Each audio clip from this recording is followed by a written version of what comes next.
ನಾವೀಗ ಮಡಂತ್ಯಾರ್ನ ಪೇಟೆಯಲ್ಲಿದ್ವಿ. ಮಡಂತ್ಯಾರ್ನ ಪೇಟೆಯ ನಂತರ ಹೈವೇ ಕಾಮಗಾರಿ, ರಾಷ್ಟ್ರೀಯ ಹೆದ್ದಾರಿಯ ಕಾಮಗಾರಿ ನಡೀತಾ ಇದೆ. ನಾವು ಬಹಳಷ್ಟು ವರದಿಗಳನ್ನು ಅಪ್ಲೋಡ್ ಮಾಡಿದಾಗ ಅದಕ್ಕೆ ಕಾಮೆಂಟ್ಸ್ ಕೂಡ ತುಂಬ ಬಂದಿದೆ. ನೀವು ಅಲ್ಲಿ ನಾಗರಿಕರಿಗೆ ತೊಂದರೆ ಆಗ್ತಿದೆ, ವರದಿ ಮಾಡಿ ಅನ್ನುವಂಥದ್ದು. ಅದರ ಜೊತೆಗೆ ಸುದ್ದಿ ಬಿಡುಗಡೆಗೆ ಒಂದು ಸಾಧಾರಣ 50ಕ್ಕೂ ಹೆಚ್ಚು ಕರೆಗಳು ಬಂದಿವೆ. ನೀವು ಒಂದು ಮಾರ್ಗದ ವರದಿಯನ್ನು ಮಾಡಬೇಕು ಅನ್ನುವಂಥದ್ದು, ಯಾವ ರೀತಿಯಾಗಿದೆ ಮಾರ್ಗದ ಪರಿಸ್ಥಿತಿ ಅನ್ನುವಂಥದ್ದು ನಿಮಗೆಲ್ಲ ತೋರಿಸ್ತಾ ಇದ್ದೀವಿ.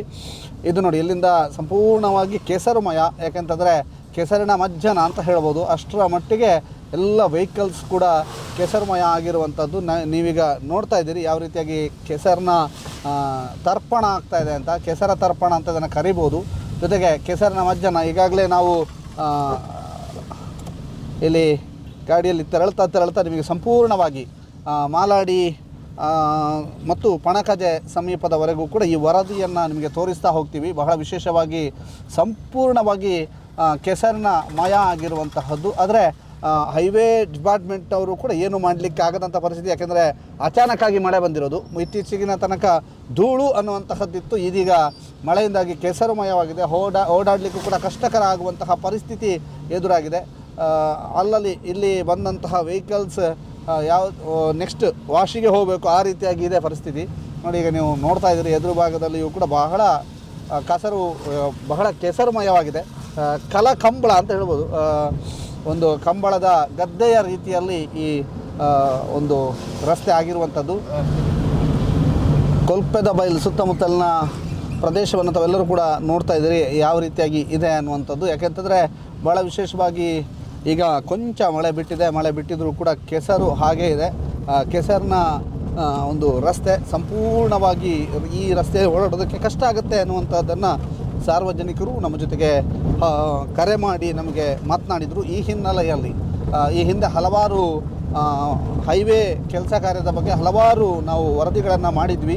ಈ ವರದಿಗಳ ಹಿನ್ನೆಲೆಯಲ್ಲಿ ಅವರು ನಮಗೆ ಕರೆ ಮಾಡಿ ದಯವಿಟ್ಟು ನೀವು ಇಂಥದ್ದೊಂದು ವರದಿಯನ್ನು ಮಾಡಬೇಕು ಅನ್ನುವಂಥದ್ದನ್ನು ನಮ್ಮ ವರದಿಗಾರರಾದಂತಹ ಜಾರಪ್ಪ, ಪಿಂಟೋ, ಮಂಜುನಾಥ್ ಸರ್ ಇವರಿಗೆಲ್ಲ ಒತ್ತಾಯಿಸಿದರು. ಜೊತೆಗೆ ಸಂದೀಪ್, ಮನೀಶ್, ನಿಶಾನ್ ಇವರಿಗೆಲ್ಲ ಒತ್ತಾಯಿಸಿದರು. ಆದರೆ ಹೈವೇ ಡಿಪಾರ್ಟ್ಮೆಂಟ್ ಆದರೂ ಏನು ಮಾಡಬಹುದು ಅನ್ನುವಂಥದ್ದಕ್ಕೆ ಉತ್ತರಗಳು ಇಲ್ಲ. ಯಾಕೆಂದರೆ ಅನಿವಾರ್ಯವಾಗಿ ಏಕಾಏಕಿ ಮಳೆ ಬಂದಿರೋದ್ರಿಂದ ಹೈವೇ ಡಿಪಾರ್ಟ್ಮೆಂಟ್ನವರಾದರೂ ಏನು ಮಾಡಿಯಾರು ಅನ್ನುವಂತಹ ಪ್ರಶ್ನೆಗೆ ಉತ್ತರ ಅವರು ಕೊಡಬೇಕು. ಆದರೆ ಅಧಿಕಾರಿಗಳಿಗೆ ಸಂಪರ್ಕಿಸುವ ಪ್ರಯತ್ನವನ್ನು ಕೂಡ ನಾವು ಮಾಡ್ತೇವೆ. ಇದೀಗ ನಾವು ಕುಲ್ಪೆದ ಬೈಲ್ ಸಮೀಪಕ್ಕೆ ಬರ್ತಾ ಇದ್ದೇವೆ. ಇಲ್ಲಿ ಹೈವೇ ಕಾರ್ಯ ಹೇಗಾಗ್ತಿದೆ ಅನ್ನುವಂಥ ತೋರಿಸ್ತಾ ಇದ್ದೀವಿ. ನಾವು ಬಹಳ ವಿಶೇಷವಾಗಿ ಹೈವೇ ಕಾರ್ಯ ಅಲ್ಲಲ್ಲಿ ಅಗದು ಹಾಕಿದ್ದಾರೆ. ಒಂದಷ್ಟು ಚರಂಡಿಯ ಕೆಲಸ ಕಾರ್ಯಗಳು ನಡೀತಾ ಇದ್ದಾವೆ. ಮತ್ತೊಂದು ಕಡೆ ಕೆಸರುಮಯವಾದಂತಹ ಸನ್ನಿವೇಶ, ಬಹಳ ವಿಶೇಷವಾಗಿ ವಾಹನ ಸವಾರರು ಪರದಾಡುವಂತಹ ಪರಿಸ್ಥಿತಿ ಎದುರಾಗಿದೆ. ಇದು ಪಣಕಜೆ ಸಮೀಪದ ಪರಿಸ್ಥಿತಿ ಹೇಗಿದೆ ಅನ್ನುವಂಥದ್ದು ನಿಮಗೆ ತೋರಿಸ್ತಾ ಇದ್ವಿ. ಬಹಳ ಮಂಗಳೂರಿನಿಂದ ಗುರುವಾಯನಕೆರೆ ಕಡೆಗೆ ಅಥವಾ ಚಾರ್ಮಾಡಿ ಕಡೆಗೆ ಸಾಗುವಂತಹ ಪ್ರಯಾಣಿಕರದ್ದು ವಾಹನ ಸಂಪೂರ್ಣ ಕೆಸರುಮಯ ಆಗೋದರಲ್ಲಿ ಯಾವುದೇ ರೀತಿಯ ಅನುಮಾನ ಇಲ್ಲ. ನೋಡಿ, ಅಷ್ಟರ ಮಟ್ಟಿಗೆ ಇಲ್ಲಿ ಕೆಸರು ತುಂಬಿಕೊಂಡಿದೆ. ಅದರ ಜೊತೆಗೆ ಆ ಕಡೆಯಿಂದ ಬರುವ ವಾಹನಗಳದ್ದು ಕೂಡ ಪರಿಸ್ಥಿತಿ ಹಾಗೆ. ಮುಂದೆ ಮತ್ತಷ್ಟು ಮಾಹಿತಿಯನ್ನು ಒದಗಿಸ್ತಾ ಹೋಗ್ತೀವಿ.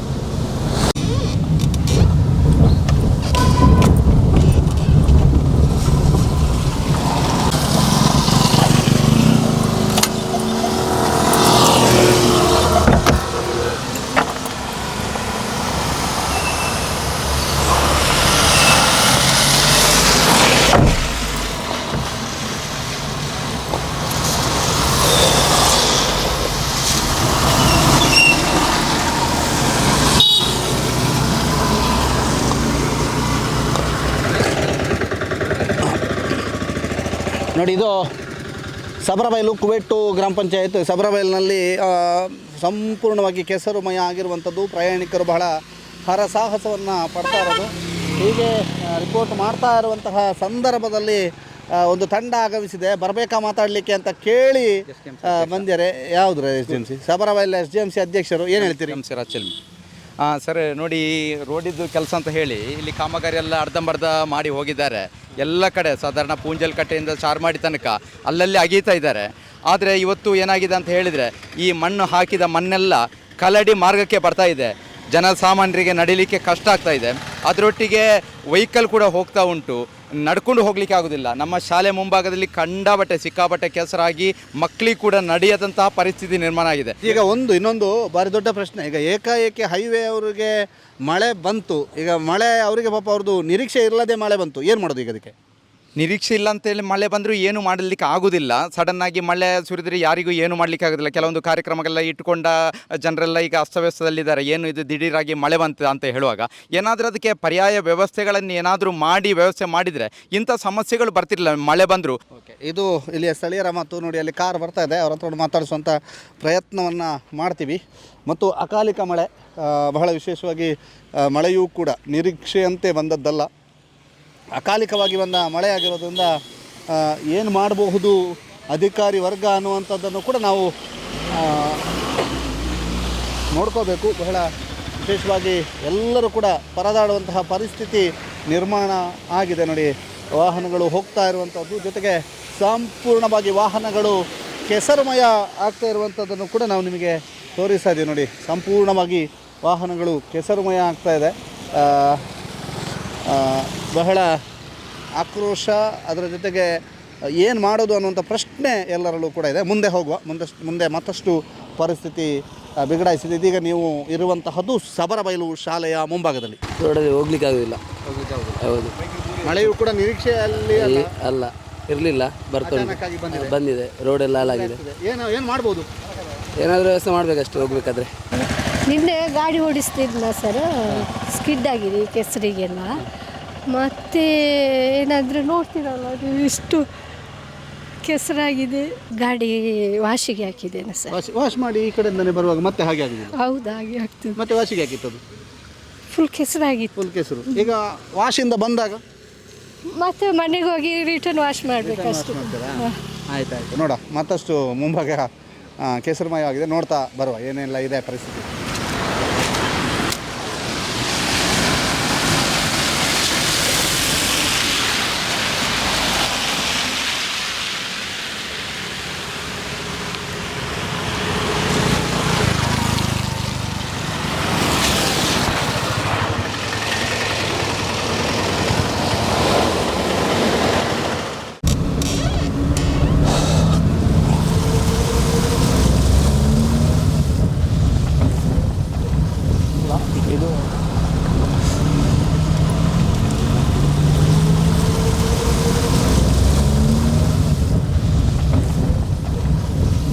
ಇದು ವಾಸ್ತವ. ಮತ್ತು ನಾಗರಿಕರು ಕೂಡ ಪರದಾಡ್ತಾ ಇರೋದು ಎಷ್ಟು ಸತ್ಯವೋ, ಇಲಾಖೆಯು ಕೂಡ ಅಸಹಾಯಕ ಸ್ಥಿತಿಯಲ್ಲಿರೋದು ಕೂಡ ಅಷ್ಟೇ ಸತ್ಯ. ಯಾಕೆಂತಂದರೆ ಇಲಾಖೆ ಅಚಾನಕ್ಕಾಗಿ ಮಳೆ ಬಿದ್ದಾಗ ಏನು ಮಾಡಬಹುದು ಅನ್ನುವಂಥದ್ದು ಕೂಡ ಅಷ್ಟೇ ಒಂದು ದೊಡ್ಡ ಪ್ರಶ್ನೆ. ಆದರೆ ಇದಕ್ಕೆ ಸೂಕ್ತವಾದಂಥ ಒಂದು ಪರ್ಯಾಯ ವ್ಯವಸ್ಥೆಯನ್ನು ಕೂಡಲೇ ಮಾಡ್ಬೋದು. ಯಾಕೆಂದರೆ 2-3 ದಿನ ಮಳೆ ಬರ್ತದೆ ಅನ್ನುವಂತಹ ಸೂಚನೆ ಇರೋದರಿಂದ ಏನಾದರೂ ವ್ಯವಸ್ಥೆಗಳನ್ನು ಮಾಡಿದರೆ ಒಳ್ಳೆಯದು ಅಂತ ನಾಗರಿಕರು ಹೇಳ್ತಾ ಇದ್ದಾರೆ. ನೋಡಬೇಕು. ನಾವೀಗ ಇರುವಂತಹದ್ದು ಮದ್ದಡ್ಕದಲ್ಲಿ ವಾಹನ ಸವಾರರ ಪರದಾಟ ಹೇಗಿದೆ ಅನ್ನುವಂಥದ್ದನ್ನು ನಾವು ನಿಮಗೆ ತೋರಿಸ್ತಾ ಇದ್ದೀವಿ. ಭಾಳ ವಿಶೇಷವಾಗಿ ಒಂದು ಸೈಡ್ ಕಾಂಕ್ರೀಟ್ ಹಾಕಲಾಗಿದೆ, ಕಾಂಕ್ರೀಟ್ನ ಅಂದರೆ ಜಲ್ಲಿ ಎಲ್ಲ ಹಾಕಲಾಗಿದೆ, ಅದನ್ನು ಮುಚ್ಚಿದ್ದಾರೆ. ಇನ್ನೊಂದು ಸೈಡಲ್ಲಿ ಕೊಂಚ ಮಟ್ಟಿಗೆ ಡಾಮರೀಕರಣ ಉಳಿದುಕೊಂಡಿದೆ. ಬಹಳಷ್ಟು ವೇಗವಾಗಿ ಕೆಲಸ ಕಾರ್ಯಗಳು ನಡೀತಾ ಇತ್ತು. ಇತ್ತೀಚಿನ ತನಕ ನಾಗರಿಕರು ಧೂಳಿದೆ ಅನ್ನುವಂತಹ ದೂರನ್ನು ಕೊಡ್ತಾಯಿದ್ರು. ಇದೀಗ ಕೆಸರು ಅನ್ನುವಂತಹ ದೂರನ್ನು ಎಲ್ಲರೂ ಕೂಡ ಕೊಡ್ತಾ ಇದ್ದಾರೆ. ಆದರೆ ಅಕಾಲಿಕ ಮಳೆ ಅನ್ನುವಂಥದ್ದಷ್ಟೇ ಸತ್ಯ. ನೋಡುವ ಮುಂದೆ ಜನರು ಏನೆಲ್ಲ ಮಾತಾಡ್ತಾರೆ ಅಂತ ಕೇಳುವ. ಯಾಕಂದರೆ ಪರದಾಟ ನಡೆಸುವಂಥ ಪರಿಸ್ಥಿತಿ ನಿರ್ಮಾಣ ಆಗಿದೆ. ಪೇಟೆಯ ಪರಿಸ್ಥಿತಿ ಹೇಗಿದೆ ಅನ್ನುವಂಥದ್ದನ್ನು ಕೂಡ ವಿವರಿಸ್ತಾ ಹೋಗ್ತಾ ಇದ್ದೀವಿ. ಬಹಳ ವಿಶೇಷವಾಗಿ ಪಣಕಜೆ ಅಥವಾ ಮದ್ದಡ್ಕ ಪೇಟೆಯ ಪರಿಸ್ಥಿತಿ ಹೀಗಿದೆ. ಇದನ್ನು ನೀವು ನೋಡ್ತಾ ಇದ್ದೀರಿ. ಇನ್ನೂ ಕೆಲವು ತಿಂಗಳ ಕಾಲ ಇದೇ ರೀತಿಯಾದ ಪರಿಸ್ಥಿತಿ ಇರಬಹುದು. ನೋಡಿ, ಅಲ್ಲಿ ಎದುರುಗಡೆ ನೀವು ನೋಡ್ತಾ ಇದ್ದೀರಿ, ಪಂಚೇಶ್ವರು ತೋರಿಸ್ತಾ ಇದ್ದಾರೆ. ನೋಡಿ, ಭಾಳ ವಿಶೇಷವಾಗಿ ಜಾರುವ ರಸ್ತೆ, ಸಂಪೂರ್ಣವಾಗಿ ಜಾರುವ ರಸ್ತೆ. ಇಲ್ಲಿ ಬಹಳ ನಿಧಾನವಾಗಿ ಒಂದು ವಾಹನವನ್ನು ಚಲಾವಣೆ ಮಾಡಬೇಕಾದಂಥ ಪರಿಸ್ಥಿತಿ. ಸ್ವಲ್ಪ ಇದಾದರೂ ಜಾರ್ತದೆ, ಸ್ಕಿಡ್ ಆಗ್ತಾಯಿದೆ ಅನ್ನುವಂಥದ್ದನ್ನು ಬಹಳ ಜನ ದೂರ್ಕೊಂಡಿದ್ದಾರೆ. ಆ ಎಲ್ಲ ವಾಸ್ತವ ಪರಿಸ್ಥಿತಿಯನ್ನು ನಿಮಗೆ ತೋರಿಸುವಂಥ ಪ್ರಯತ್ನವನ್ನು ಸುದ್ದಿ ನ್ಯೂಸ್ ಬೆಳ್ತಂಗಡಿ ಮಾಡ್ತಾಯಿದೆ. ಹೌದೌದು, ಏನಂದರು?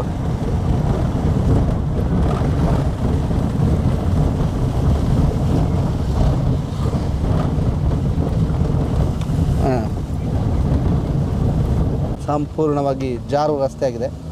ಇದು ನೋಡಿ ಹೇಗಿದೆ ಅನ್ನುವಂಥ ನಿಮಗೆ ತೋರಿಸ್ತಾ ಇದ್ದೀವಿ. ಜಾರು ರಸ್ತೆ ಭಾಳ ವಿಶೇಷವಾಗಿ ಈ ಜಾರು ರಸ್ತೆಯಲ್ಲಿ ವಾಹನ ಓಡಿಸುವುದೇ ಒಂದು ಹರಸಾಹಸದ ಕೆಲಸ ಅಂತ ಅನ್ನಿಸ್ತದೆ. ನೋಡಿ ಮತ್ತೆ ಹೀಗೆ ಮಣ್ಣು ಹಾಕಿದ್ದಾರೆ.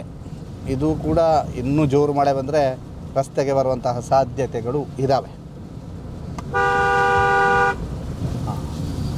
ನೋಡಿ ಯಾವ ರೀತಿಯಾಗಿ ನೀರು ನಿಂತಿದೆ ಅನ್ನುವಂಥ ನಿಮಗೆ ತೋರಿಸ್ತಾ ಇದ್ದೀವಿ. ಇದು ವಾಸ್ತವವಾಗಿ ಕಣಕಜೆ ಸುತ್ತಮುತ್ತಲಿನ ಪ್ರದೇಶಗಳಲ್ಲಿ ಕಂಡು ಬರ್ತಿರುವಂಥ ದೃಶ್ಯ. ಪಿಲಿಚಾಮುಂಡಿ ಕಲ್ಲು ಪ್ರದೇಶದ ದೃಶ್ಯ. ಇಲ್ಲಿಯೂ ಕೂಡ ಸಂಪೂರ್ಣ ಕೆಸರುಮಯ ಆಗಿದೆ. ರಸ್ತೆಯ ಕಾಮಗಾರಿ ಬಹಳ ಬಿರುಸಿನಿಂದ ಸಾಗ್ತಾ ಇತ್ತು. ಈಗ ಏಕಾಏಕಿ ಮಳೆ ಆಗಮಿಸಿರೋದ್ರಿಂದ ನೋಡಿ ಯಾವ ರೀತಿಯಾಗಿ ವಾಹನಗಳು ಕೆಸರುಮಯ ಆಗಿದೆ ಅನ್ನುವಂಥದ್ದನ್ನು ಕೂಡ ನಿಮಗೆ ತೋರಿಸ್ತಾ ಇದ್ದೀವಿ. ನಾವು ಮಡಂತ್ಯಾರ್ನಿಂದ ಗುರುವಾಯನ ಕೆರೆ ತನಕ ಈಗ ಸಾಗ್ತಾ ಇದ್ದೇವೆ. ಅದಾದ ನಂತರ ಸೇಮ್ ಪರಿಸ್ಥಿತಿ ನಿಮಗೆ ವಾಣಿ ಕಾಲೇಜ್ ಮುಂಭಾಗದಿರ್ಬೋದು ಮತ್ತು ಮುಂಡಾಜೆ, ನಿಡಿಗಲ್, ಚಾರ್ಮಾಡಿ ಈ ಪ್ರದೇಶಗಳಲ್ಲಿ ಇದೆ. ಬಹಳ ವಿಶೇಷವಾಗಿ ಹೈವೇ ಇಲಾಖೆ ಇದಕ್ಕೆ ಏನು ಮಾಡಬಹುದು ಅನ್ನುವಂಥದ್ರ ಬಗ್ಗೆ ಚಿಂತನೆ ಮಾಡುವಂಥ ಅನಿವಾರ್ಯತೆ ಇದೆ. ಜೊತೆಗೆ ಮಳೆ ಕಡಿಮೆ ಆಗಬೇಕು ಅನ್ನುವಂತಹ ಜನರ ಕೂಗು, ಅದು ಮಳೆ ಕಡಿಮೆ ಆದರೆ ಒಳ್ಳೆಯದು ಅನ್ನುವಂಥದ್ದಿದೆ. ಒಟ್ಟಿನಲ್ಲಿ ಈ ಒಂದು ಚಿಂತಾಜನಕ ಅಥವಾ ಪರದಾಡುವಂತಹ ಪರಿಸ್ಥಿತಿಯಿಂದ ನಾಗರಿಕರು ಹೊರಬರಬೇಕು. ಅದಕ್ಕೆ ಪರ್ಯಾಯ ವ್ಯವಸ್ಥೆ ಏನಾದರೂ ಮಾಡಲಿಕ್ಕೆ ಸಾಧ್ಯ ಇದ್ದರೆ ಅದನ್ನು ಸಂಬಂಧಪಟ್ಟವರು ಮಾಡಬೇಕು ಅನ್ನುವಂಥದ್ದು ಈ ವರದಿಯ ಉದ್ದೇಶ.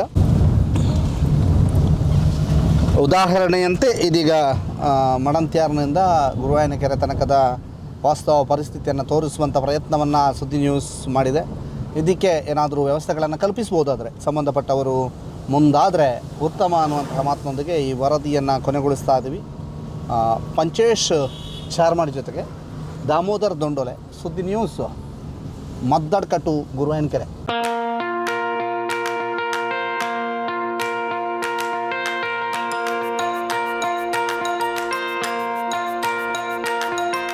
Dr. M.V. Shetty Institutions, Mangaluru. Empowering dreams and achieving greatness since 1985. Dr. M.V. Shetty College prides itself in its history of 38 years.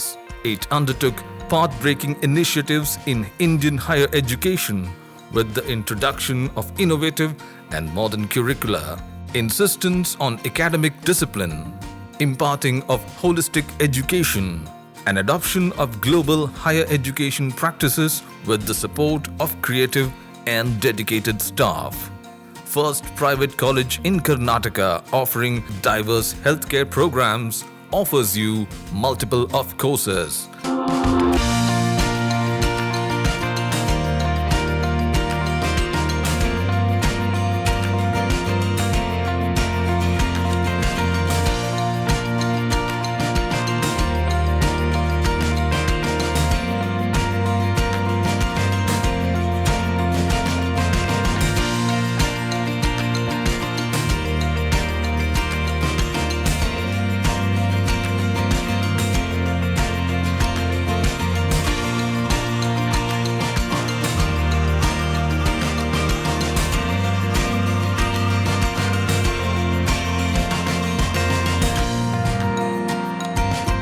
Dr. M.V. Shetty Institutions is a nurturing ground for an individual's holistic development to make effective contribution to the society in a dynamic environment. Dr. M.V. Shetty Institutions, Kavu Road, Vidyanagar, Mangaluru, Karnataka, 575013. Contact 0824 248 1048, 0824 248 1096. Website www.mvshettycolleges.edu.in.